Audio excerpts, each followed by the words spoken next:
तो गाइस, आज की कहानी है विकोर वैन बास्करविल की। बास्करविल फैमिली का एक वफादार हाउंड, लेकिन उसकी उस वफादारी का इनाम उसके अपने ही पिता ने दिया मौत की सजा। लेकिन कहानी यही खत्म नहीं होती। एक चौंकाने वाला मोड़ आता है जब विकोर अपनी ही मौत के बाद बचपन में रिग्रेस होकर वापस आता है। अब सवाल यह है, क्या इस बार भी वह उसी वफादारी की राह चलेगा या फिर इस बार उसकी कहानी एक बिल्कुल अलग मोड़ लेने वाली है? अगर आपको डार्क मिस्ट्री, इंटेंस एक्शन और चालाक प्रोटैगनिस्ट पसंद है तो यह मनवा आपके लिए ही है। तो चलिए बिना किसी देरी के शुरू करते हैं आज का एपिसोड। गिलोटिन की तलवार के नीचे झुका हुआ था विकोर वैन बास्करविल का सिर। बास्करविल फैमिली का वफादार हाउंड, जिसे झूठे इल्जामों के तहत मौत की सजा दी जा रही थी। इल्जाम डीमन क्लैन से सांठगांठ का। चारों तरफ सन्नाटा, मगर उसके दिल में तूफान था। आखिरी सांस लेते हुए उसने आंखें बंद की। अगर मुझे दोबारा जीने का मौका मिला तो मैं कभी हाव बनकर नहीं जीऊंगा। लेकिन फिर अगली बार जब उसने आंखें खोली, वो गिलोन नहीं, एक पालने में था। शरीर छोटा, कमजोर, सिर भारी और आसपास रोते हुए बच्चों की आवाज है। वो समझ ही नहीं पाया, क्या मैं नर्क में हूं? नहीं, वो अब एक नवजात शिशु बन चुका था। बास्करविल फैमिली का ही एक नर्सरी और चारों तरफ सैकड़ों बच्चे। इसी बीच भारी कदमों की आवाजें गूंजी।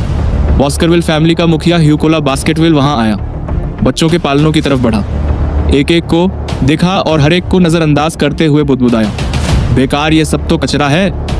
लेकिन जब उसकी नजर वैकोर पर पड़ी, वो ठिठक गया। बाकी सब रो रहे थे, लेकिन यह बच्चा चुप था। ह्यूगो ने बिना कोई सवाल पूछे हुक्म दिया, इसे क्रेडल ऑफ स्वर्ड्स में डाल दो। विकोर की आंखों में अब नफरत थी।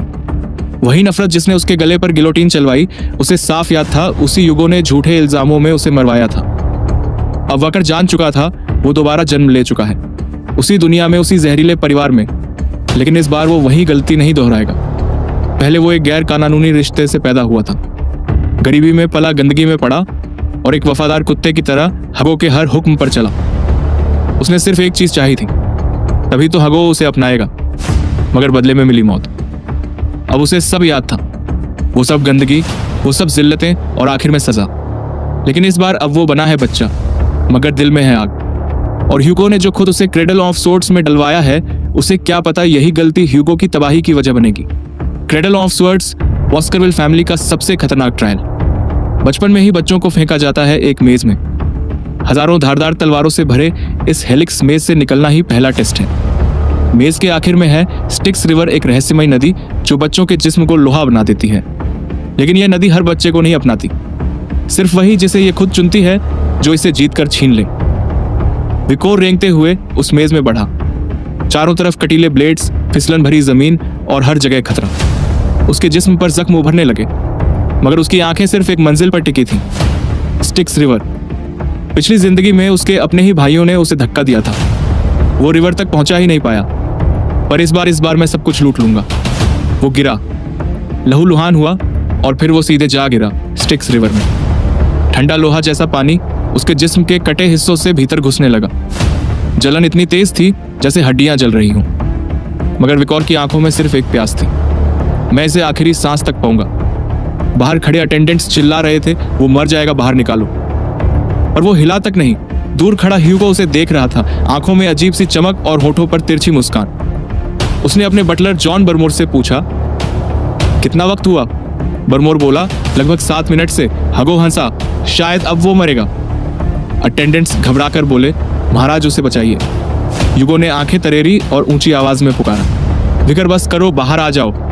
मगर विकोर उसे कुछ सुनाई नहीं दे रहा था, शायद वो सुनना ही नहीं चाहता था। मुझे अब रुकना नहीं है, ये मौका दोबारा नहीं मिलेगा। मैं तब तक नहीं निकलूंगा जब तक आखिरी कतरा नहीं पी लेता। विकर अब भी स्टिक्स रिवर के अंदर था। उसके शरीर में पानी घुस रहा था, घावों से होकर हड्डियों तक पहुंच रहा था, जैसे शरीर लोहे का बन रहा हो। दर्द बेहिसाब था, सांस लेना भी मुश्किल। पानी उसके मुंह में भरने लगा और वो डूबने लगा। लेकिन फिर भी सहन करो, सहन करो, सहन करो, वो खुद से बुदबुदा रहा था। ये मौका मैं नहीं छोड़ सकता। जब वह पानी में पूरी तरह डूबने ही वाला था, एक हाथ ने उसे खींच लिया बाहर।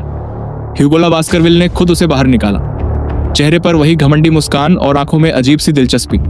उसने नीचे पड़े वाइकोर को देखा और कहा, तू तो इतना लालची निकला, स्टिक्स का पानी पीने की कोशिश कर रहा था। और फिर उसकी नजर वाइकोर के मुंह पर गई। वो चौंका गया, इसे तो दांत भी आ चुके हैं। इसका नाम क्या है? हुगो ने पूछा। जॉन 12। मोर ने सिर झुकाया। विकर वैन बास्केविल सर हुगो की मुस्कान गहरी हो गई तो एक बेहद लालची बेटा पैदा हुआ है। विकर अब भी बेहोशी और चेतना के बीच झूल रहा था, लेकिन उसकी आंखों में आग थी। तेरे ही दांतों से ह्यूगो मैं तेरा सिर चबाऊंगा, तेरे ही घर को, तेरी ही विरासत को मैं अपनी दोनों हथेलियों से मिटा दूंगा। विकर ह्यूगोला बास्करविल का नाजायज बेटा था, एक ऐसा बच्चा जो जन्म से ही हास्य पर था। पर जब वह 8 साल का हुआ, लोगों ने मान लिया कि यह बच्चा साधारण नहीं है। वो अपने उम्र के बच्चों से कई गुना ज्यादा होशियार था। पर बास्करविल घराने में जहां खून ही सब कुछ तय करता था, विकोर सिर्फ एक और बच्चा था। जैसे जैसे उम्र बढ़ी, विकोर ने अपनी राह खुद चुनी, हत्या, जासूसी और युद्ध का रास्ता। 20 की उम्र तक उसने कई मिशंस पूरे कर लिए थे, पर फिर भी जहां बाकी शाही बच्चे ताज पहनते थे, वहां विकोर को सिर्फ छाया दी जाती थी। 30 की उम्र में डेमोनिक रेल के गेट खुल गए। नरक का तूफान इंसानी दुनिया पर टूटा। बिकॉज अब एक अनुभवी योद्धा था, उसने अपनी तलवार से एक एक राक्षस को काट डाला। 5 साल तक वो लहूलुहान जमीनों पर लड़ा, हर दिन मरने के कगार पर, हर रात खून से सना हुआ। और जब आखिरकार युद्ध खत्म हुआ, मानवता ने जीत हासिल की, किंगडम ने विकोर को इनाम दिया। पर वो इनाम था झूठे आरोप, गद्दारी का ठप्पा और गिलोटिन की सजा, और फिर सब खत्म हो गया। लेकिन अब विकोर की आंखें फिर से खुली, एक नर्सरी के बिस्तर पर। उसे याद था स्टिक्स का पानी अब उसके जिस्म में था। इस बार की शुरुआत पिछली से कहीं बेहतर थी। उसी वक्त दरवाजा खोला, एक मेड कमरे में आई। उसने हल्की आवाज में खुद से कहा, मैडम ने ऐसे बच्चे के बिस्तर पर यह चीज क्यों रखने को कहा? विकोर चौंका। मैडम, इस घर में कोई मैडम और उसे कोई चीज भेजे एक बच्चे को। मेड ने एक बॉक्स विकोर के बिस्तर में रखा और चली गई। विकोर ने उस बॉक्स को देखा और जैसे ही ढक्कन खुला, 2 ब्लडी माम्बास जर से भरे सांस सीधे उसकी तरफ बढ़े। विकोर की रूह कांप गई। क्या ये मुझे मारने के लिए भेजे गए हैं? बास्करविल घर में मैडम कहने लायक लोग गिने चुने हैं। जो भी हो, यह चाल सिर्फ एक ही मकसद से चली गई थी, कंपटीशन खत्म करना। वह 2 सांप अगर चाहे तो पूरी नर्सरी के बच्चों को खत्म कर सकते हैं। पर बिकॉज अब वो बच्चा नहीं रहा था, उसने दोनों मम्बास को नंगी हाथों से पकड़ लिया। जहर उसकी चमड़ी में उतर रहा था, लेकिन उसकी आंखों में सिर्फ एक सोच थी, एक दिन इसी हाथों से पूरे बास्करविल खानदान को जमीन चटा दूंगा। अगली सुबह बास्करविल परिवार के लोग हैरान रह गए। विकोर बड़े आराम से मरे हुए 2 सांपों के बीच सो रहा था। उस रात जब वाइको ने 2 जहरीले सांपों को मार डाला था, अगली सुबह बास्करविल महल में हड़कंप मच गया। कोई नहीं समझ पाया कि वाइपर्स वहां आए कैसे। पर एक चीज तय थी, किसी ने भेजे थे, और जवाबदेही तय करने के लिए जो भी नैनी उस रात ड्यूटी पर थी, उन्हें टॉर्चर के बाद एग्जीक्यूट कर दिया गया। लेकिन असली सच सिर्फ एक को पता था, वाइकर वैन बास्करविल को। 8 साल बाद वाइकर अब एक क्लासरूम में बैठा था, जहां उनकी क्लास में स्वॉर्ड्समैनशिप के लेवल्स पढ़ाए जा रहे। टीचर बोल रहा था, अगर तुम अपनी तलवार में माना नहीं डाल सकते तो तुम एक बिगिनर हो। अगर थोड़ा सा माना इन्फ्यूज कर सकते हो तो एक्सपर्ट कहलाओगे। जब तलवार से लिक्विड लाइक ऑरा निकले तो वो ग्रेजुएट लेवल है, और जब ऑरा ठोस बन जाए और तुम्हारे कंट्रोल में हो, तब तुम बनते हो स्वॉर्ड मास्टर। और फिर टीचर ने एक नाम लिया, सर ह्यूगो बास्केविल का सबसे ताकतवर स्वॉर्ड्समैन, एक सच्चा स्वॉर्ड मास्टर। क्लासरूम में सब बच्चे एक साथ चौंक उठे। सर ह्यूगो, क्या वो सच में इतना ताकतवर है? लेकिन विकोर वो कहीं और खोया हुआ था। रिग्रेस करने से पहले की ताकत उसे अब फिर से वापस पानी थी। टीचर ने विकोर को देखा।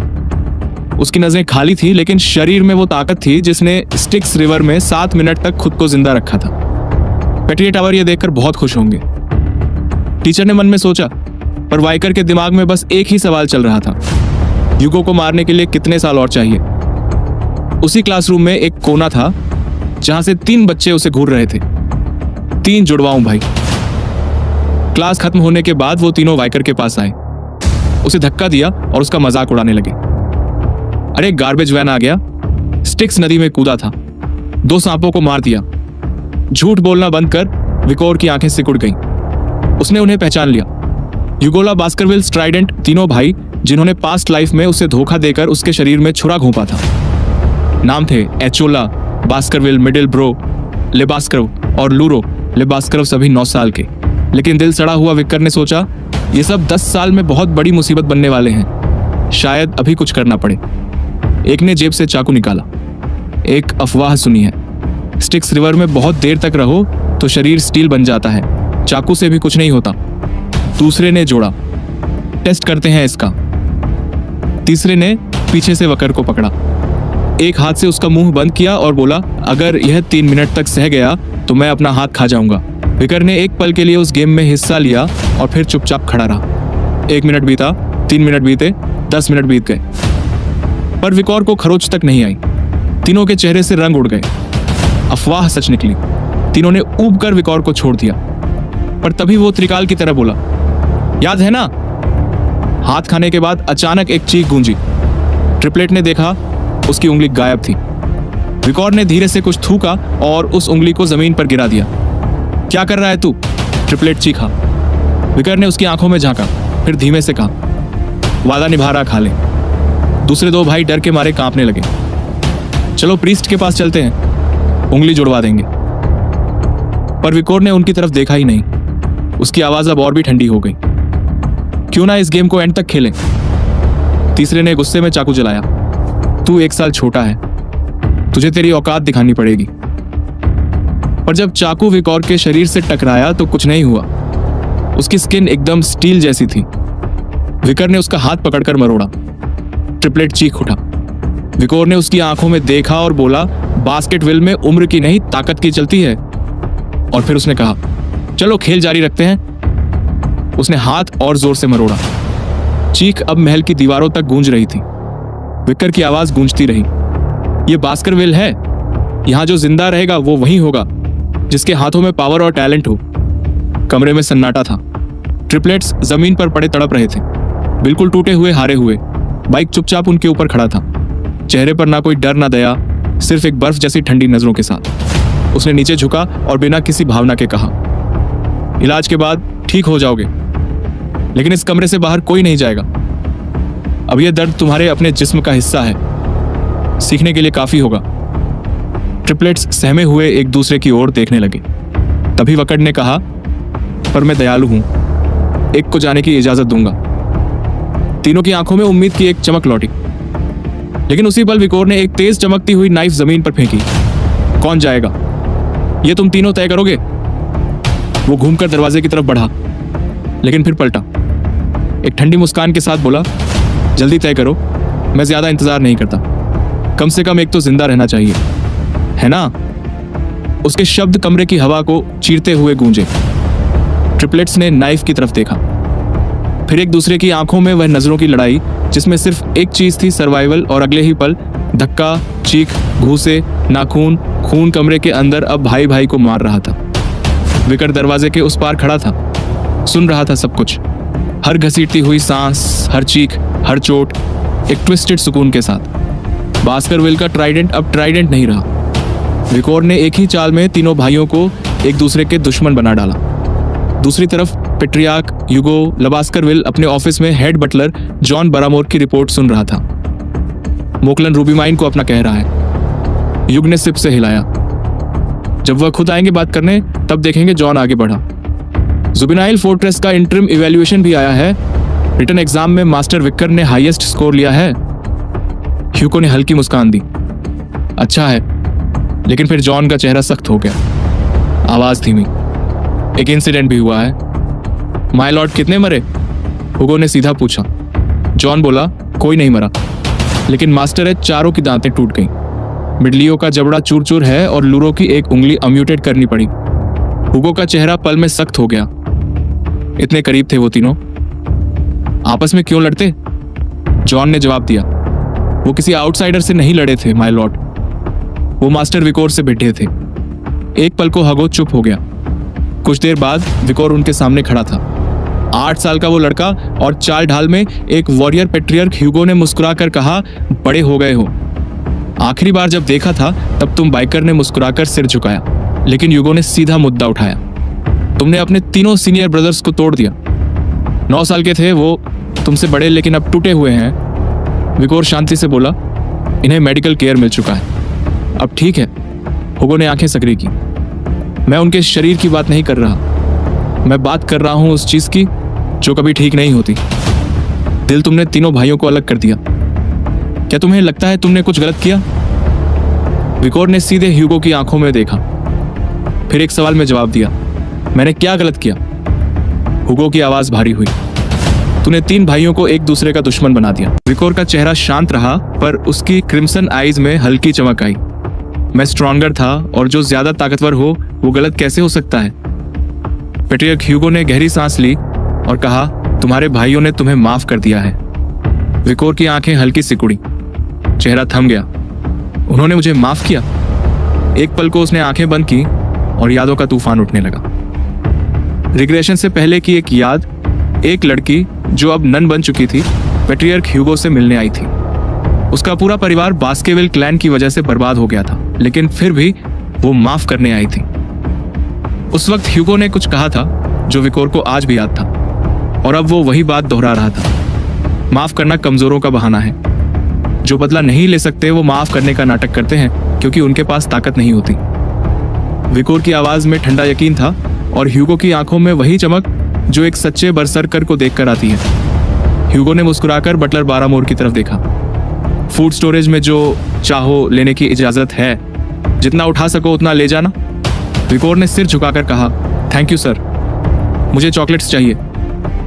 कुछ देर में हेड बटलर बारामोर और विकोर स्टोरेज रूम की ओर बढ़ रहे थे। बारामोर ने बताया कि ये चॉकलेट मोर क्लैन से आई है, बड़ी मुश्किल से हासिल की गई है। जर्मन नोबल्स इसे बेहद पसंद करते हैं। विकोर रुक गया, आंखें गहरी हो गईं। मुझे वो प्रोसेस्ड चीज नहीं चाहिए। बटलर चौंका, फिर आपको क्या चाहिए? विकोर ने जवाब दिया, कोको बीन्स, वो भी जिनकी अरोमा गहरी हो। शेफ एक पाउच लाया जिसमें डीप रेडिश ब्राउन कड़वे बीन्स थे। विकोर ने एक बीन मुंह में रखकर चबा लिया। शेफ हैरान हुआ, सर ये ब्लडी बीन्स हैं। एक बीन से 100 लीटर चॉकलेट बन सकती है। बटलर सोचने लगा, इस बच्चे को चॉकलेट से कितना प्यार होगा जो इतनी कड़वाहट भी झेल ली। शेफ ने पूछा, क्या हम इन्हें प्रोसेस करके आपके रूम में भेज दें? विकोर ने सिर हिलाया, नहीं, मैं खुद लेकर जाऊंगा।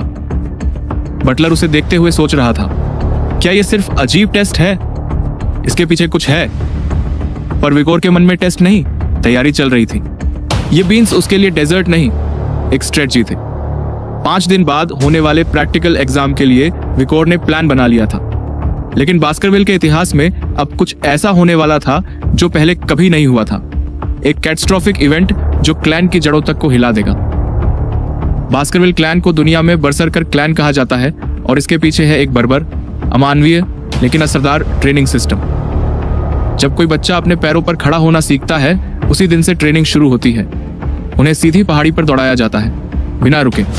रात को आरामदायक बिस्तर पर नहीं, बल्कि मॉन्स्टर कॉर्प्स के साथ सुलाया जाता है, ताकि मन भी डर से लड़ना सीख ले।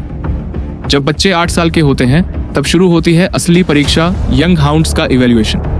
लरेट लिनवार माउंटेन, जहां हर चट्टान के पीछे मौत छुपी होती है। यहीं इकट्ठा हुए थे सारे यंग हाउंड्स, विकोर भी अपने कोको बीन्स के साथ। बाबा वॉर्न बास्करविल, क्लैन का शैडो डॉग, उनके सामने खड़ा था। उसने घोषणा की, परीक्षा 1 महीने की है। जंगल में सरवाइव करना होगा और मॉन्स्टर हंट्स करनी होंगी। स्कोरिंग सिस्टम बताया, जिंदा रहने पर 10, अपाहिज नहीं होने पर 30, किसी और को हराने पर 50, मॉन्स्टर हराने पर 70 और सब करने पर 90। 100 कभी नहीं मिलते, क्योंकि जब एक सोर्समैन खुद को अपराध समझे तभी वो मर चुका होता है। हर किसी को एक बैच दिया गया था, किसी और का बैच चुराने पर बोनस पॉइंट्स, लेकिन मर गए तो 0। नक्शे में एक रिस्ट्रिक्टेड जोन दिखाया गया, लरू जोन, जहां जाने की सख्त मनाही थी। जैसे ही परीक्षा शुरू हुई, माहौल भारी हो गया। एक शैडो डॉग विकोर को फॉलो कर रहा था, लेकिन वो चौंक गया। विकोर लड़ाई की ओर नहीं जा रहा था, वो रिस्ट्रिक्टेड एरिया की तरफ बढ़ रहा था। बड़े पेड़ के पास रुककर उसने मिट्टी देखी, सॉफ्ट ग्राउंड, कैंप बनाने लायक। विकोर लकड़ियां इकट्ठा करता, प्रैक्टिस करता और पेड़ के नीचे आराम से सो जाता। शैडो डॉग हैरान, बाकी सब जान बचाने में लगे हैं और ये लड़का आराम कर रहा है। कई घंटे गुजर गए। विकोर ना कोई लड़ाई करता, ना पॉइंट्स के पीछे भागता, बस ट्रैप्स बनाता, प्लानिंग करता रहा। आखिर शैडो डॉग उब गया, ये लड़का तो समय बर्बाद कर रहा है। जैसे ही वो वहां से गया, विकोर मुस्कुराया। अंत में छुटकारा मिला, अब असली प्लानिंग हो सकती है। उसने आग में कुछ ब्लडी बीन्स डाले, धुआं उठा। पुराने दिन याद आ गए जब मछली की स्मेल कम करने के लिए ये बीन्स इस्तेमाल करते थे। उसने अपना पैक चेक किया और बोला, अब सब तैयार है। शैडो डॉग भी चला गया, तो अब हंट शुरू करो। कुछ दिन बीत चुके थे। विकर अब रेस्ट्रिक्टेड एरिया के अंदर दाखिल हो चुका था। उसका चेहरा शांत था, लेकिन निगाहें सतर्क, हर पेड़, हर जमीन की दरार को वो पहचान रहा था। यही इलाका है, उसने मन में सोचा, जहां मैंने अपनी स्काउटिंग डेज में कदम रखा था। जैसे जैसे वह गहराई में बढ़ा, हवा में एक अजीब सी गंध उठने लगी, जली हुई लकड़ियों की, जलते हुए रूट्स की। विकोर रुक गया, उसकी आंखें तेज हो गई। यही वो जगह है जिसकी मुझे तलाश थी। और फिर उसे दिखा एक जली हुई लीक धुएं हेलहाउंड। पेड़ों की ओट से वो निकला, 3 मीटर ऊंचा, सल्फ्रिक लपटों से भरा हुआ मुंह और आंखों से आग बरसाता हुआ।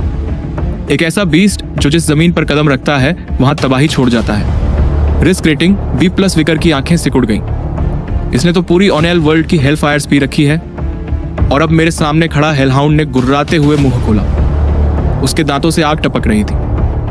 अगर ये काट ले, विकोर ने खुद से कहा, तो जलते हुए मरोगे, तब तक जलते रहोगे, जब तक शरीर पूरी तरह खाक ना हो जाए।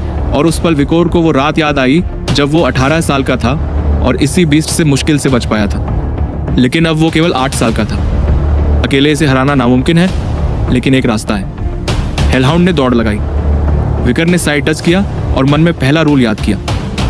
हेलहाउंड्स कभी मुड़ नहीं सकते, वे हमेशा सीधी लाइन में दौड़ते हैं। विकर ने जमीन पर पानी डाला और चिल्लाया, दूसरी कमजोरी, ये पानी क्रॉस नहीं कर सकते।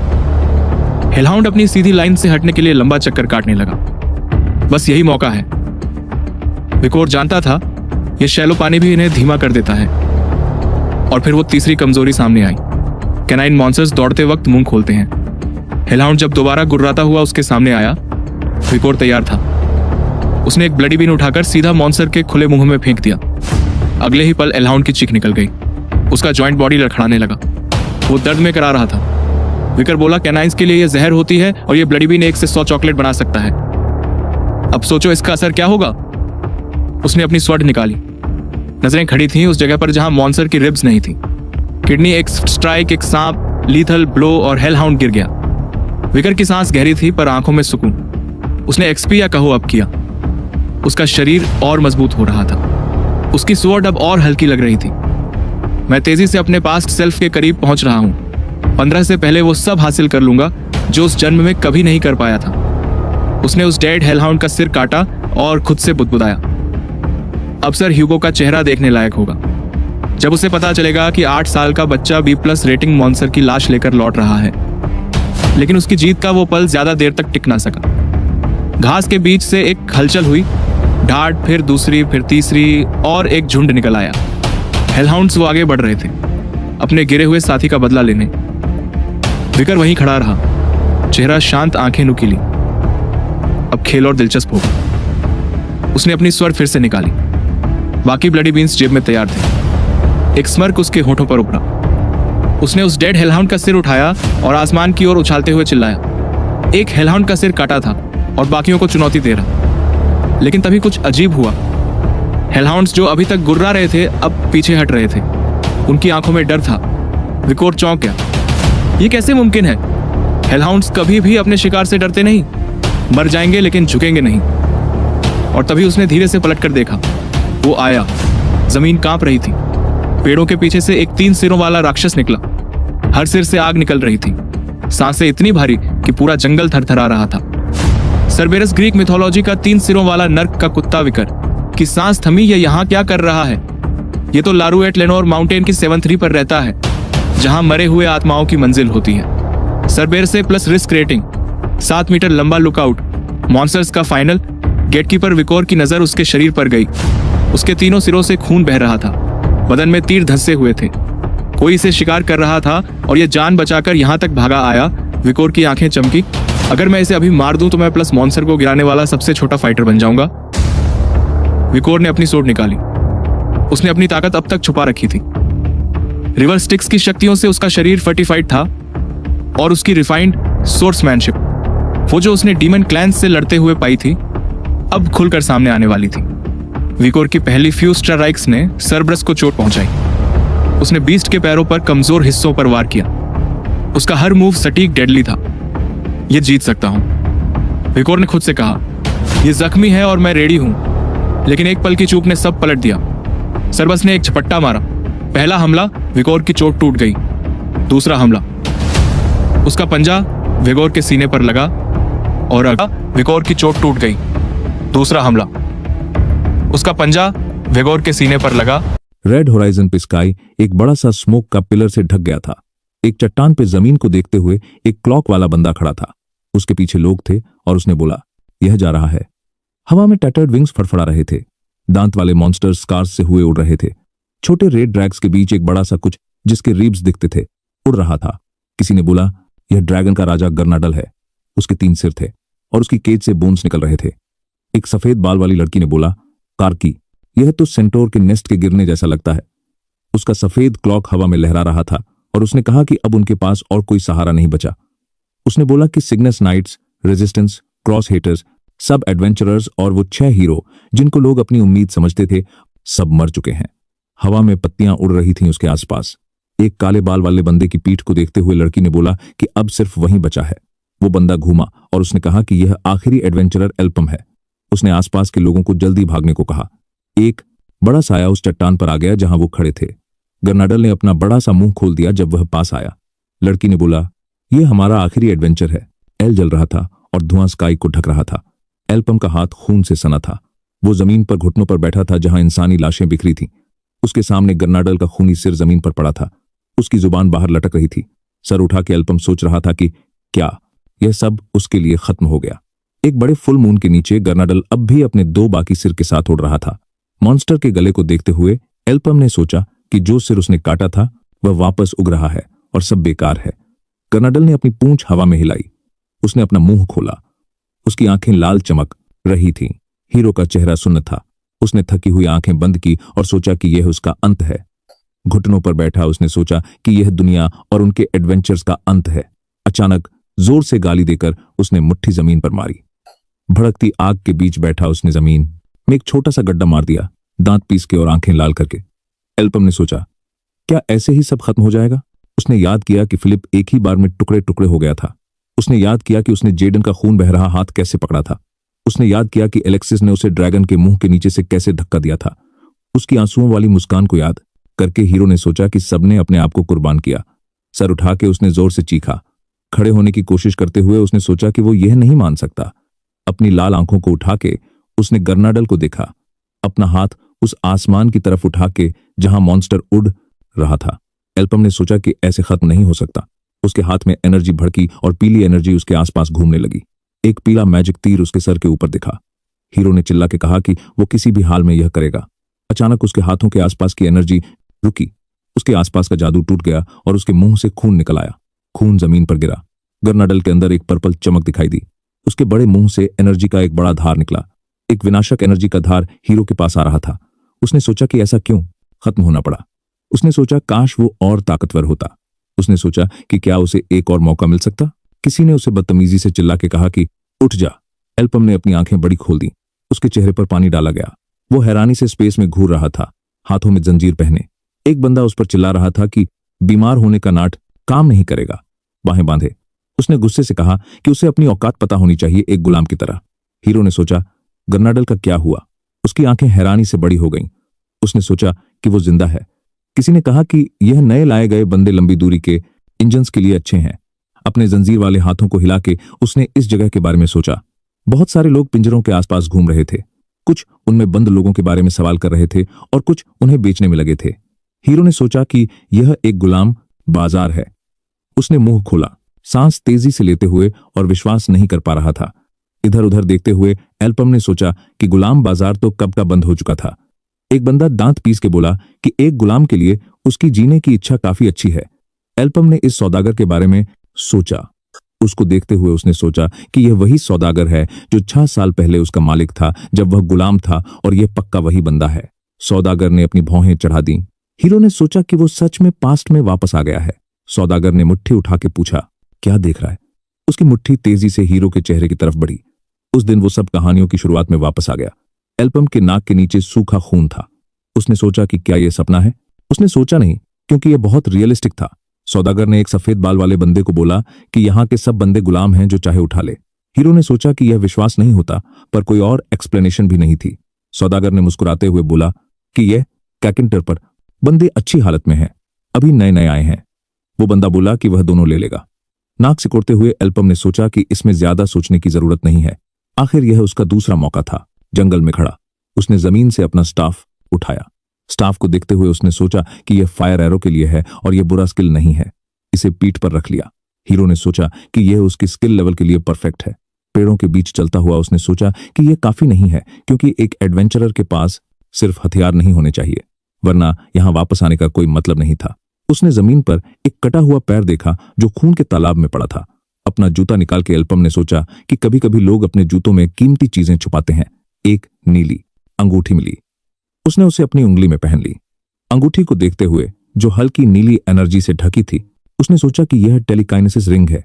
हीरो ने तेजी से पीछे मुड़ के देखा। बड़े दांतों वाले मॉन्स्टर्स पेड़ों के बीच से उसकी तरफ तेजी से आ रहे थे। अपना भाला तैयार करके उसने पूछा कि क्या उन्होंने खून की स्मेल सुन ली।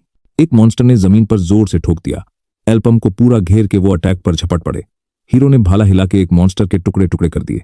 एक मॉन्स्टर की जुबान आगे बढ़ी। उसने हीरो का भाला पकड़ लिया। उसने भाले का लकड़ी का हैंडल जोर से दबाया और उसे 2 टुकड़ों में तोड़ दिया। एल्पम ने हैरानी से मुंह खोल दिया। एक मॉन्स्टर पीछे से उसकी तरफ आ रहा था। उसका मुंह बड़ा सा खुला जिसमें तेज दांत थे। हीरो ने फायर एरो यूज किया। एक आग का मुंह बड़ा सा खुला जिसमें तेज दांत थे। हीरो ने फायर एरो यूज किया। एक आग का गोला फूटा। फायर स्टाफ से लैस उसने एक मॉन्स्टर के जिस्म में फायर एरो से छेद कर दिया। आंखें सीखते हुए उसने सोचा कि वह अंगूठी भी ट्राई करेगा। एक फायरी एरो ने हवा काटने दी। एल्पोम ने अपना हाथ हिला दिया जो नीली चमक से ढका था। फायरी एरो चारों तरफ घूम के उसके आसपास के मॉन्स्टर्स के आर पार चला गया। धीरे धीरे जादू हवा में खत्म होने लगा। आग से घिरा हुआ हीरो ने सोचा कि वह इससे ज्यादा देर तक नहीं चला सकता। मॉन्स्टर्स ने उसे अपनी पीली आंखों से देखा। लड़ाई के स्टंट्स में खड़ा एल्पोम ने सोचा कि कोई बात नहीं। हैरानी से आंखें खोल के मॉन्स्टर के अटैक से बचते हुए उसने सोचा कि फायर एरो काम नहीं कर रहा। अपने स्टाफ को देखते हुए उसने सोचा कि यह टोटा नहीं लगता है कूल डाउन पे है। हीरो मॉन्स्टर से दूर कूदा जो अपना मुंह खोले हुआ था। जमीन पर उतर के उसने स्टाफ घुमा के मॉन्स्टर के मुंह पे मारा और सोचा कि उसके पास कोई और रास्ता नहीं था। वो स्टाफ से मॉन्स्टर पे वॉर करता रहा। उसे मिली वेपन की तरह यूज करते हुए एल्पोम ने मॉन्स्टर को लात मारी। मॉन्स्टर एक तरफ उड़ के जमीन पर गिरा। हीरो ने सोचा और कितना टाइम। आग ने उसके स्टाफ को फिर से घेर लिया। मॉन्स्टर्स ने तुरंत अटैक किया। अपने थूक से भरे मुंह खोल के एल्पोम ने तेजी से नाक सिकोड़ ली। उसने फायर एरो आगे छोड़ा। टेलीकिनेसिस रिंग का यूज करते हुए उसने सोचा एक बार और। टेलीकिनेसिस से उसने सामने खड़े मॉन्स्टर्स के झुंड को छेद दिया।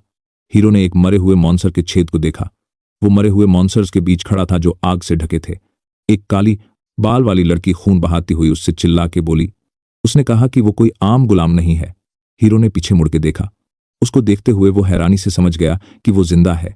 लड़की ने दांत पीस के पूछा कि वो कौन है, क्योंकि उसके पास भाला और मैजिक दोनों है। एल्पोम ने सोचा कि यह लड़की या तो लकी है या फिर बदकिस्मत। लड़की ने पूछा कि उसके पास यह स्टाफ क्यों है। उसने पूछा कि उसके रिस्ट पे यह चीज क्या है। भौहें सिकोड़ते हुए उसने पूछा कि एक सिंपल गुलाम होकर उसने यह सब कैसे अवेकन किया। चारों तरफ लोगों की खूनी लाशें थीं। लड़की ने पूछा कि क्या यह उसका प्लान था। हीरो ने उसे ठंडी नजर से देखा। हवा ने उसके काले बाल उड़ाए। पेड़ों के पत्ते हवा ने सरफराने लगे। उसने पूछा कि क्या उसकी बातें खत्म हुई। उसने माफी मांगते हुए कहा कि उसने गलती कर दी। उसने बोला कि अगर यह उसका प्लान होता तब भी कुछ नहीं बदलल और वो सबको मार ही देता। लड़की ने पूछा कि यह कैसा बकवास है। उसका चेहरा एक साय से ढक गया और उसने दांत भी लिए। आग से घिरा अल्पोम ने बोला कि वो उन लोगों से तंग आ चुका है जो गुलामों को बेड के लिए यूज करते हैं। शहर के ऊपर सूरज चमक रहा था। एक बंदा हैरानी से बोला कि उधर देखो, घिसे हुए जूतों से पत्थरी टाइल्स पे चलते हुए हीरो शहर की सड़क पर चल रहा था और लोग चिल्ला रहे थे कि बैट गुलाम अपने उल्लू पे वापस आ गया। एल्पोम ने सोचा कि डाइस तो पहले ही रोल हो चुके हैं और उसे जल्दी करनी है ताकि वही फेट ना हो। वो एक बड़े बिल्डिंग के सामने खड़ा था जिसमें झंडे लगे थे। नाक सिकोड़ते हुए उसने सोचा कि पहले उसे अपने आप को आजाद करना है। बिल्डिंग के ऊपर आसमान में बादल तैर रहे थे। एक बंदा बोला कि गुलाम जिंदा वापस आ गया। उसके सामने खड़ा बंदा बोला कि सब ठीक है। उसने कहा कि उसे रिपोर्ट मिली कि यह बिना चोट के वापस आया। एक बॉस ने पूछा कि इसमें क्या गलत है, क्या बेट गुलाम का बिना चोट के वापस आना कोई अनयूजुअल बात है। उसने अपने सिगार की राख झाड़ दी और बंदा बोला कि जिस टीम के साथ यह गेट में गया था उसके सारे एडवेंचर्स मर गए। बॉस ने पूछा कि क्या वो बोलना चाहता है कि यह अकेला बच गया। तंबाकू का धुआं छोड़ते हुए उसने कहा कि यह सच में अजीब है। उसने बोला कि इसने भागने की कोशिश नहीं की बल्कि रिपोर्ट फाइल करने का फैसला किया। उसने कहा कि जो लोग बड़े कर्ज की वजह से गुलाम बने वो बेट के फैंट से नहीं भाग सकते। बॉस ने कहा कि जब इसने भागने की कोशिश नहीं की तो इसका मतलब है कि इसे पता है उनके हाथों से छुपना कितना मुश्किल है। उसने कहा कि आखिर में उनके लिए मौत ही एकमात्र आजादी है। उसने अपने हाथ अपने चेहरे के सामने जोड़ लिए। पीछे खिड़कियों से रोशनी आ रही थी और उसने कहा कि यह है उनके ट्रेड गिल्ड गैफर का बिजनेस का तरीका। उसने पूछा कि क्या सच में ऐसी छोटी बातों को उसे रिपोर्ट करना जरूरी है। बंदा आंखें बंद करके बोला कि और भी कुछ है जो उसे जानना चाहिए। उसने कहा कि उसे खबर मिली कि यह गुलाम पहला सर्कल अवैकन कर चुका है। बॉस हैरानी से उछल के चिल्लाया। उसने पूछा कि बेट, गुलाम के पास सर्कल? भौहें सिकोड़ते हुए उसने सोचा कि इससे उनके गिल्ड के बारे में बुरा ओपिनियन होगा क्योंकि यह गुलाम रहा है। बंदा बोला कि उसे बताया गया कि यह अपना कॉन्ट्रैक्ट बदलना चाहता है। उसने कहा कि यह एडवेंचरर के रूप में रजिस्टर होना चाहता है। बॉस की आंखें बड़ी हो गईं। उसने शौक में मुंह खोल दिया। उसने पूछा कि यह अपने आप को क्या समझता है। अपना हाथ छाती पर रख के बंदा बोला कि राकेन चाहता है कि वो खुद इस सिचुएशन को हैंडल करे। अपनी जगह से उछल के बॉस ने हाथों से टेबल पर ठोक दिया और पूछा कि राकेन खुद क्यों ऐसा चाहता है। उसने सोचा कि गिल्ड का एग्जीक्यूटिव हेड एक गुलाम में क्यों इंटरेस्टेड होगा। घबराते हुए उसने दांत भींच लिए। उसने अपने डेस्क पर पड़ी किताबों के ढेर को देखा। उसके ऑफिस का दरवाजा बंद हो गया। ऐश ट्रे में एक जलती हुई सिगार पड़ी थी। खिड़की की तरफ मुड़ते हुए बॉस ने सोच में डूब के बोला कि एक बेट गुलाम एडवेंचरर बनने के लिए इतना उतावला है। क्वीन सिग्नेस के नीचे गुलामी का स्टेटस नहीं होना चाहिए, लेकिन यह सिर्फ एक गर्त है। लोग हमेशा पैसों के गुलाम रहे हैं। जो लोग टाइम पर कर्ज नहीं चुका पाए उन्हें उससे काम करके चुकाना पड़ता था। इस सिंपल लॉ ने आउटकास्ट गुलामों को मैपल की दुनिया में लाया। जब हीरो का बाप, उसका एकमात्र परिवार, बीमारी से गुजर गया, वह भी उनमें से एक बन गया। उसने अपने बाप को ठीक करने के लिए गैफर ट्रेड गिल्ड से ब्लैक मॉस्क खरीदा, वादा करके कि बाद में पैसे देगा। गिल्ड ने 1 मिलियन मेजो मांगा, जो मार्केट प्राइस से काफी ज्यादा था। अलियम चिथड़ों में जज के सामने कोर्ट रूम में खड़ा था।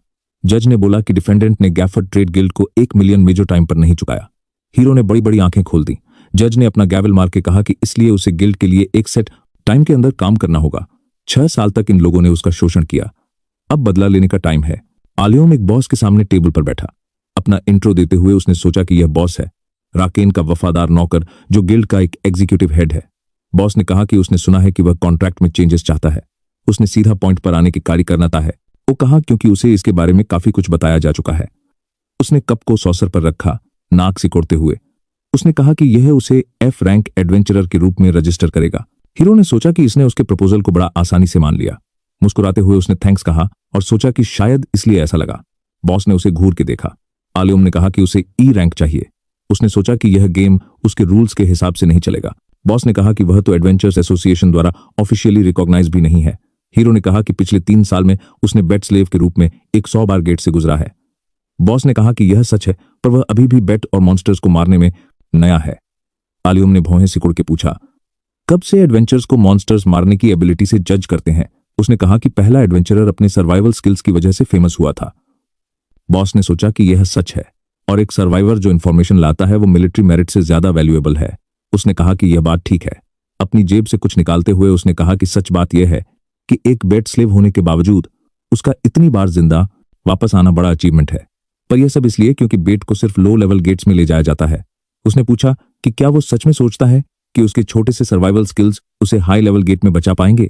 सिगार निकालते हुए बॉस ने कहा कि अगर वह उन्हें बेवकूफ समझता है जो एक ओवर कॉन्फिडेंट फूल के साथ कॉन्ट्रैक्ट साइन कर लेंगे तो यह बड़ा गलत है। उसने सोचा कि यह एक बेवकूफ है और अगर यह अपने आप को ओवर एस्टिमेट करता रहा तो जल्दी ही मर जाएगा। हीरो ने आंखें खोली और बॉस ने सोचा कि उसका इंट्यूशन उसे इस के बारे में कुछ बोल रहा है। उसने कहा कि एक गेट है जिसमें 5 लोगों की लिमिट है और बैरल पर 12 मावर्स हैं। आलियम ने उसे देख के हंसा। बॉस ने कहा कि यह सच है। उसने कहा कि इसका मतलब है कि कम से कम 12 ग्रुप्स 5-5 के वहां गए और वापस नहीं आए। हीरो ने नाक सिकोड़ ली और बॉस ने उसे कहा कि यह प्रूफ करे कि वह उस रैंक के लायक है जो वह मांग रहा है। कॉन्ट्रैक्ट हाथ में पकड़ के उसने मुस्कुराते हुए कहा कि अगर वह सक्सीड करता है तो उसकी विश पूरी हो जाएगी। जंगल में एक पेड़ की डाल हल्की सी चमक रही थी। कई आर्मर्ड बंदे हीरो के सामने खड़े थे और उन्होंने कहा कि यह वह नया बंदा होगा जो उनके साथ ज्वाइन करेगा। एक ब्लॉन्ड बाल और हरी आंखों वाला बंदा मुस्कुराते हुए बोला कि उसका नाम रोफ है और वो उनकी टीम का टैंक है। उसने कहा कि बॉस ने बताया कि यह एक बेट स्लेव है। अपने अंगूठे से बाकी टीम की तरफ इशारा करते हुए उसने कहा, टेंशन मत ले, क्योंकि उसे इसकी परवाह नहीं और ना ही उसके साथियों को। हीरो ने कहा कि उसे मिलकर खुशी हुई। शेफ ने कहा कि उसने सुना है कि वो फायर मैजिक पूज कर सकता है। आलियम ने कहा, हाँ। एक डार्क स्किन्ड बंदा मुस्कुराते हुए बोला कि क्या सब मैजिक मैजिशियंस के लिए अवेलेबल नहीं होता? शेफ ने कहा, नहीं, वो सिर्फ उस एलिमेंट को कंट्रोल कर सकते हैं जिसके लिए वो पैदा होते हैं। उसने मुस्कुराते हुए कहा कि इसलिए उनके लिए ऐसा आइटम लेना बेकार है जो उनके एलिमेंट से मैच ना करे। पीछे मुड़ते हुए उसने कहा कि वो टॉपिक से हट गया और जैसे शायद उसे पता है इस मिशन का गोल मॉन्स्टर्स को हंट करना नहीं है। उसने कहा कि उन्हें वो आइटम्स वापस लाने हैं जो पिछले 12 टीमों ने यहां छोड़े थे। मुस्कुराते हुए शेफ ने कहा कि यह उनका काम खत्म करेगा और गिल्ड हर आइटम के लिए 3000 मेजो देने को तैयार है। डार्क स्किन्ड बंदा आह भरते हुए बोला कि यह लूट है, क्योंकि अगर यह ना होते तो कोई आइटम ही नहीं बचता। वैसे भी वो एडवेंचर्स के पास एक केक सर्कल था, मतलब उनके आइटम्स की कीमत कम से कम 7000 है। आर्मर्ड बंदा ने उसे शिकायत बंद करने को कहा। वो बंदा चिल्ला के बोला कि वो शिकायत नहीं कर रहा। रोफ ने पूछा कि क्या सब तैयार है? पत्तियों के बीच कुछ लाल दिख रहा था और उसने कहा कि अब पैसा कमाने का टाइम है। पेड़ों के बीच जमीन पर कोहरा मंडरा रहा था। एक डार्क स्किन्ड बंदा बोला कि यहाँ काफी रोशनी है, पर फिर भी थोड़ी सी क्रिपी वाइब है। शेफ ने कहा कि यह मिशन शायद लंबी चलेगी, जमीन के हिसाब से कैंप लगाना पड़ेगा। उस बंदे ने सजेस्ट किया कि पेड़ के टॉप पर कैंप बनाए, क्योंकि वहां काफी डालियां हैं जिनके पीछे छुप सकते हैं और ऊपर से बेटर जगह ढूंढना भी इजी होगा। शेफ ने कहा कि यह बढ़िया आइडिया है। उन्होंने रस्सी और टूल्स जमीन पर फेंक दिए। डार्क स्किन्ड बंदा हीरो के कंधे पर हाथ रखाते हुए अंगूठा ऊपर करके बोला कि वो अभी रेस्ट कर सकता है, क्योंकि वो और दूसरा बंदा कंस्ट्रक्शन के एक्सपर्ट हैं। थोड़ी देर बाद पेड़ पर एक लकड़ी का प्लेटफॉर्म और सीढ़ी बन गई। शेफ ने कहा कि अब सब रेडी है तो 2 यूब्स में बांट के एरिया एक्सप्लोर करेंगे। उसने कहा कि टॉम मैक्स और वो एक साथ जाएंगे। उसने कहा कि वो और एल्पिन वेस्ट साइड चेक करेंगे और बाकी ईस्ट साइड। उसने बोला कि अगर कुछ भी हुआ तो तुरंत सिग्नल देना और जल्दी बेस पर वापस आना। शेफ और हीरो जंगल में चल रहे थे। शेफ ने कहा कि यहाँ कोई मॉन्स्टर्स नहीं है, शायद वह एंट्रेंस के पास कैंप लगा के बैठ गए हैं। उसने कहा कि कल वह जंगल के ओर अंदर जाएंगे। एल्पोम के चेहरे पर कोई एक्सप्रेशन नहीं था और शेफ ने पूछा कि उसे अपना पहला असाइनमेंट एडवेंचरर के रूप में कैसा लग रहा है। हीरो ने कहा कि वो थोड़ा नर्वस है। शेफ हंसा और बोला कि उसे समझ आता है। उसने कहा कि हर बार गेट में जाने पर उसे अब भी टेंशन होती है, हालांकि उसे थोड़ी एक्सपीरियंस है और वह दुनिया का सबसे ब्रेव आदमी नहीं है। हवा में पत्ते उड़ रहे थे और उसने कोयडी कैंडीज है, वजबंदरी है, कहा कि वो आगे बढ़ता रहता है, क्योंकि उसके आसपास वो लोग हैं जो उसके लिए मैटर करते हैं और पता नहीं ये बाहर से कैसा साउंड करता है, पर उसके सारे साथी सच में अच्छे हैं। रोशनी ऑरेंज हो रही थी।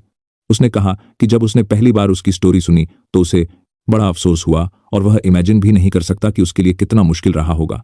पीछे मुड़ते हुए शेफ ने कहा कि अगर वह चाहे तो उनके साथ ऑय कर सकता है। हीरो चुपचाप जमीन की तरफ देखता रहा। जमीन पर कोई निशान था और शेफ हंसा और बोला कि उसकी बातों को ज्यादा सीरियसली मत लेना। वो लोग आग के पास वापस मिले और एक बंदे ने पूछा कि उन्होंने भी कुछ नहीं ढूंढा। दूसरा बंदा बोला कि क्या वो सोचता है कि इतनी आसानी से सब मिल जाएगा। शेफ मीट चबाते हुए बोला कि क्या खाते वक्त काम की बात ना कर सकते हैं। हीरो ने फ्लास्क से एक सिप लिया। रात के आसमान में फुल मून जंगल के ऊपर चमक रहा था। लकड़ी का प्लेटफॉर्म हवा में क्रीक कर रहा था। बंदे हीरो के स्लीपिंग बैग के पास आए। शेफ हाथ में टॉर्च पकड़े पूछा कि क्या वो सो रहा है। एल्पिन ने कोई जवाब नहीं दिया। डार्क स्किन बंदे ने शेपा के कंधे पर हाथ रखा और पूछा कि यह कैसा सवाल है। उसने बुरी सी स्माइल के साथ कहा कि सबको पता है कि वह इतना गहरी नींद में है कि जवाब नहीं दे सकता। उसने कहा कि वो बड़ा केयरफुल है। उसने पूछा कि क्या वो भूल गया कि उन्होंने उसके डिनर में क्या डाला था, क्योंकि वो चीज इतनी पावरफुल थी कि एक जॉइंट मशरूम को भी सुला दे। बंदा बोला कि उसने लिटरली सब खा लिया और जिंदा रहना उसकी किस्मत है। हंस के उसने कहा कि उसके फायर ऐसे स्टाफ के लिए कम से कम 10 शून्य मिलेंगे। डैगर उठा के बंदा बुरी स्माइल के साथ बोला कि अब टाइम है काम शुरू करने का। उसने डैंगर को फैब्रिक में घोंप दिया। बंदा हैरानी से आंखें खोल के बोला और शेफ ने पूछा कि क्या हुआ। क्लॉथ को लात मार के जिसके नीचे लकड़ी और पिलोस से बंदा बोला कि वो यहां नहीं है। वो हैरानी से चिल्लाए कि यह हो नहीं सकता। पीछे मुड़ते हुए शेफ ने ऑर्डर दिया कि उसे ढूंढो, क्योंकि वो यहीं कहीं होगा। उसके पैरों के सामने एक जोर का धमाका हुआ। हीरो दूसरे पेड़ से देखता रहा जब प्लेटफॉर्म जल रहा था। शेफ ने कहा कि जल्दी खाना और बाकी कीमती चीजें बचा लो। उसने पूछा कि क्या यह एल्पोम ने किया। काले बाल वाला बंदा हैरानी से एक तरफ इशारा करके उसे चिल्ला के बुलाया। शेफ गुस्से से पीछे मुड़ा। एक बड़ा सा येलो मॉन्स्टर अपनी बड़ी आंख से उसे घूर रहा था। चेहरा सफेद पड़ते हुए शेफ ने गाली दी। मॉन्स्टर ने अपना मुंह बड़ा सा खोला और शेफ चिल्ला के बोला कि वह उन्हें बेट के रूप में यूज कर रहा है। मॉन्स्टर को बाहर निकालने के लिए वो प्लेटफॉर्म से कूद गए। एक जॉइंट मॉन्स्टर ने प्लेटफॉर्म को तबाह कर दिया। एल्पोम ने सोचा कि वो एक घटिया एक्टर है और अगर उसे धोखा देना था तो इतना मेहरबान नहीं होना चाहिए था। उन्हें भागते हुए देखते हुए उसने सोचा कि इस गेट ने 12 टीम्स को मार दिया था और उन्होंने एक पुराने बेट स्लेव को किसी ज्यादा एक्सपीरियंस्ड बंदे की जगह गले लगा के वेलकम किया था। उसने सोचा कि सब कुछ एकदम ऑब्वियस है। मॉन्स्टर को देखते हुए उसने सोचा कि उसने सही गेस किया था कि यह इंजन का बॉस मॉन्स्टर है। मॉन्स्टर तेजी से पीछा करने लगा, पेड़ उखाड़ता हुआ। शिव सांस फूलते हुए गाली देकर बोला कि यह उनके लिए सबसे खराब टाइप का मॉन्स्टर है। काले बाल वाला बंदा पूछा कि क्या उसे इसके बारे में कुछ पता है। शिव ने कहा कि अगर वह गलत नहीं है तो यह गोल्डन स्लाइम है। उसने कहा कि इसका जिस्म एसिड से बना है, जो उनके लिए क्लोज कॉम्बैट में सबसे बुरा दुश्मन है। नाक सिकोड़ते हुए वह तेजी से पीछे मुड़ा। चमकता हुआ येलो लिक्विड जमीन पर जोर से लगा और वह साइड में कूद गया। काले बाल वाला बंदा हैरानी से गाली देकर चिल्लाया। उसने कहा कि यह दूर से भी अटैक करता है। शिव ने कहा यह एसिड एरो है, एक एबिलिटी जो एसिड शूट करती है। काले बाल वाला बंदा कांपते हुए चिल्लाया कि यह फेयर नहीं है। शिव ने चिल्ला के कहा कि पैनिक मत करो, क्योंकि वह फिर आ रहा है। मॉन्स्टर ने जमीन पर वार किया और वह भागते हुए पूछने लगे कि अब क्या करेंगे और इसे कैसे हराएंगे। शिव ने कहा कि पहले वो इसकी रेंज से बाहर निकलेंगे और एसिड एरो का 1 मिनट का कूलडाउन है। उसने कहा कि बैटल फॉर्मेशन में आना होगा। मॉन्स्टर के सिर के सेंटर में जो कोर है उसे डिस्ट्रॉय करना होगा। दांत पीस के डार्क स्किन बंदा बोला कि यह रीलोड के बारे में है।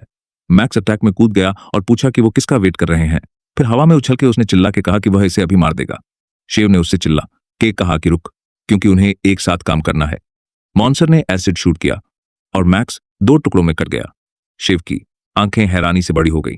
मॉन्स्टर ने अपनी बड़ी आंखों से उन्हें देखा और शिव ने कहा कि रीलोड टाइम में अभी 10 सेकंड बचे हैं।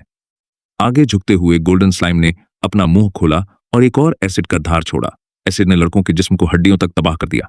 हीरो एक पेड़ के पीछे खड़ा सोच रहा था कि यह लोग खत्म हो गए। ठंडी नजर से उसने सोचा कि थ्योरेटिकली शिव सही था। उसने सोचा कि गोल्डन स्लाइम हर आइटम अब्जॉर्ब करने से और स्ट्रांग हो जाता है और यह एक्सपेक्टेड था कि कूल डाउन टाइम कम हो सकता है। मॉन्स्टर ने चीजें निगल ली और एल्पोम ने उसके अनप्रिडिक्टेबल ग्रोथ और बिना रीलोड के एसिड एरो शूट करने की एबिलिटी के बारे में सोचा। उसने सोचा कि उसे लगता है समझ आया कि पिछली टीम्स क्यों मरी और यह मॉन्स्टर उनके लीग से बाहर है। मॉन्स्टर के पीछे छोड़ा एसिड का ट्रेल जमीन को कोरोड कर रहा था। हीरो ने सोचा कि इस स्टेट में वो इस येलो गेट में टिक सकता है, जो रेड गेट से 2 लेवल नीचे है। जब उसे शक है कि एक सर्कल वाले एडवेंचरर्स इसे हरा सकते हैं। पेड़ से एक कदम दूर होते हुए उसने सोचा कि इस गेट से कोई आइटम्स वापस नहीं लाए जा सकते और टास्क खत्म है। उसने अब्बास को याद किया, जिससे उसने कहा था कि यह प्रूव करें। एल्पोम हंस दिया। एक बड़ा सा येलो स्लाइम जंगल में रेंग रहा था। आंखें सीखते हुए मॉन्स्टर ने पीछे मुड़ के देखा। एक जोर का वार मॉन्स्टर पे लगा। म्यूकस चारों तरफ छिटक गया। एसिड के छींटे से जमीन पिघल रही थी। मॉन्स्टर की बड़ी आंखें लाल हो गईं और वो गुर्राया। हीरो पेड़ की डाल पर खड़ा बोला कि वो कोर को एम कर रहा है, पर इसकी मैजिक रेजिस्टेंस इंप्रेसिव है। मॉन्स्टर के घाव को देखते हुए उसने कहा कि इसे हराने के लिए कम से कम 4 या 5 शॉट्स और लगेंगे। अपने आप को रस्सी से बांधते हुए उसने सोचा कि यह कोई प्रॉब्लम नहीं है। एल्पोम ने मुस्कुराते हुए कहा कि उसे प्रूफ लेने में कोई दिक्कत नहीं होगी। मॉन्स्टर ने चारों तरफ एसिड शूट करना शुरू किया। स्लाइम ने पेड़ पर वार किया और हीरो जमीन पर कूद गया। मॉन्स्टर ने एसिड शूट किया। उसका मुंह बड़ा सा खुला। हीरो रस्सी से बंधा हुआ डज कर रहा था। दांत पीस के उसने नाक सिकोड़ी। उसके हाथ की अंगूठी नीली एनर्जी से चमक उठी। एक डैगर जो नीली एनर्जी से ढका था उसने पेड़ में घोंप दिया और सोचा कि हर शॉट को सेम जगह पर लैंड करना होगा। और यह वैसी चीज है जो एक सिंपल मैजिशियन सिर्फ सपने में सोच सकता है। आग ने उसके स्टाफ को घेर लिया और उसने सोचा कि वो कोई आम मैजिशियन नहीं है, क्योंकि अपने पिछले जीवन में उसे सबसे बड़ा टेलीकाइनिस्ट कहा जाता था। उसने अपने स्टाफ पे मैजिकल स्ट्रिंग खींच के फायर एरो एक्टिवेट किया। स्पेलेल ने मॉन्स्टर पे धमाके के साथ वार किया। हीरो ने सोचा कि अभी 4 और हिट्स चाहिए। मॉन्स्टर ने उसकी तरफ एसिड एरो शूट किया। एल्पोम तेजी से पेड़ के तने पर भागने लगा। पेड़ से धक्का मार के वो फिर हवा में था और एसिड ने पेड़ के तने को हिट किया। उसकी अंगूठी चमकी और उसने फायर एरो फिर से एक्टिवेट किया। स्पेलेल मॉन्स्टर के सिर पर लगा और हीरो ने सोचा कि अब 3 हिट्स बचे हैं। मॉन्स्टर ने अपना बेहिसाब मुंह खोल के एसिड इधर उधर छोड़ा और हीरो ने टेलीकिनेसिस की मदद से रस्सी को मैनिपुलेट करके डज किया। उसने मॉन्स्टर के सिर पर फायर एरो मारा और सोचा कि अब 2 हिट्स बचे हैं। एल्पम ने फिर से फायर एरो यूज किया, पर स्लाइम स्पेलेल के मॉन्स्टर तक पहुंचने से पहले ही डिसिपेट हो गया। पेड़ से धक्का मार के उसने सोचा कि यह डच कर रहा है और इसके साइज के लिए काफी अजाइल है। अंगूठी वाली उंगली हिला कि उसने सोचा कि सब बेकार है। फायरी एरो ने ट्रेजेक्ट्री बदल के मॉन्स्टर की तरफ बढ़ा। धमाके ने एसिड चारों तरफ छींटा दिया। टूटे हुए स्लाइम के जिस्म में एक लाल स्फीयर दिखी। हीरो तुरंत रीजनरेटिंग मॉन्स्टर के ऊपर आ गया। आग ने उसके स्टाफ को घेर लिया और उसने कहा कि ये खत्म। मॉन्स्टर ने अपना बड़ा सा हाथ उठाया। हाथ तेजी से एल्पम के ऊपर आया। आंखें सींचते हुए वो पीछे मुड़ा। उसके हाथ की अंगूठी तेज रोशनी से चमकी। रस्सी वाला डैगर जो नीली एनर्जी से ढका था जमीन में घुसा मॉन्सर ने जमीन पर वार किया। हीरो जमीन पर उतर के पथरीली मिट्टी पर फिसला। अपना फायर स्टाफ घुमाते हुए उसने फायर एरो यूज किया। एक फायरी एरो ने हवा काट दी। मॉन्सर ने अपने बड़े हाथ से अपना चेहरा ढक लिया। एल्पम ने बड़ी सी स्माइल दी। हाथ से टकराने के थोड़ी देर पहले फायरी एरो ने ट्रेजेक्टरी बदल के नीचे से आर्क में गुजरा। फिर उसने मॉन्सर के चेहरे पर धमाके के साथ वार किया। आग से घेरा, कोर टूटने लगा। मॉन्सर का जिस्म फूलने लगा। उसकी आंखें हैरानी से बड़ी हो गईं। एक धमाका हुआ जिसमें क्रिएचर के टुकड़े टुकड़े हो गए। एसिड का एक धार बहा। एसिड भागते हुए हीरो के पीछे पड़ा। एल्पम ने रस्सी वाला डैगर हाथ में पकड़ा। उसने नीली एनर्जी से ढका, डैगर आगे फेंका। कई बार घूमने के बाद रस्सी पेड़ की डाल के चारों तरफ लपेट गई। हीरो डाल पर कूद गया और येलो एसिड का धार उसके नीचे से गुजर गया। उसने नीचे घूर के देखा। एसिड के धार ने रास्ते के पेड़ों को उड़ा दिया। थोड़ी देर बाद एसिड से सखियां लेते हुए जमीन और पेड़ों को जला के डॉल्व हो गया। एल्पम जमीन पर उतरा। वो धुएं के बीच चलने लगा। कुछ देख के उसने भौहें सिकोड़ ली। कुछ लाल चमक रहा था और हीरो ने हाथ उठा के टेलीकिनेसिस यूज किया। एक लाल स्फीयर जमीन से निकल के उसके हाथ में आई। स्फीयर तेज रोशनी से चमकने लगी। लाल एनर्जी ने उसे घेर लिया। एक आवाज आई और वो एक लाल बैरियर जैसी चीज से घेरा हुआ था। एल्पम गिल्ड बिल्डिंग में अब्बास के सामने टेबल पर बैठा था। अब्बास ने चुपचाप सिगार दांतों में दबाए उसे देखा। भौहें सिकोड़ते हुए उसने कहा कि यह सिर्फ बातें ही नहीं कर सकता। उसने पूछा कि वह फिर अकेला है और वह आइटम्स जो वापस लाने थे वह भी नहीं है। हीरो ने कहा कि जिस टीम में उसे रखा गया वो बिल्कुल नए थे और उन्होंने उसका आइटम छीनने के लिए उसे मारने की कोशिश की। आंखें बंद करके उसने कहा कि लगता है वो एक बॉस मॉन्सर से टकराए और भागते हुए मर गए। अब्बास ने पूछा कि क्या उसने यह देखा। एल्पम ने जवाब दिया कि यह गोल्डन स्लाइम था। हैरानी से चिल्ला के अब्बास ने पिछले एडवेंचरस के छोड़े आइटम्स के बारे में कहा। हीरो ने कहा कि वह सब एसेट से करोड़ हो गए। दांत पीस के अब्बास ने सोचा कि ये विश्वास नहीं होता कि गिल्ड ने वह सब आइटम्स जो उन्होंने उधार दिए थे खो दिए और यह बड़ा लॉस है। हीरो को देखते हुए उसने सोचा कि इसका वापस आना एक और प्रॉब्लम है। सारे गेट्स पे कुछ यूनिवर्सल रूल्स लागू होते हैं। पहला, हर गेट का एक लिमिट होता है, कितने लोग अंदर जा सकते हैं। ये एंट्रेंस के सामने ट्रंक पे मार्क होता है। जब लिमिट पूरी हो जाती है गेट डीएक्टिवेट हो जाता है, जब तक अंदर जाने वाले सब नहीं मर जाते। दूसरा, गेट के कलर के हिसाब से कौन सा एडवेंचरर अंदर जा सकता है, इसका लिमिट होता है। गेट की डिफिकल्टी रेड से पर्पल तक होती है और अगर एडवेंचरर का रैंक लिमिट से ज्यादा हुआ तो वह गेट में नहीं घुस सकता। तीसरा, एडवेंचरर्स को गेट क्लियर करने का सिर्फ एक मौका मिलता है। यही इनके कैप्चर की सबसे बड़ी मुश्किल है। जैसे ही कोई गेट से जिंदा बाहर निकलता है वह तुरंत गायब हो जाता है और कोई और वहां नहीं घुस सकता। दूसरा मौका तब मिलता है जब टीम के सारे मेंबर्स गेट पर मर जाते हैं। अब 20 ने सोचा कि गेट्स और रिवॉर्ड्स गायब हो गए और गोल्डन स्लाइम एक सर्कल वाले एडवेंचर्स के लिए बहुत पावरफुल मॉन्स्टर था। उसने कहा कि इसका मतलब यह है कि वो बड़ी मुश्किल से वहां से निकला, जो बताता है कि कोई भी आइटम्स वापस क्यों नहीं लाया, क्योंकि सब शायद तबाह हो गए। उसने कहा कि वजह जो भी हो वो फेल हो गया।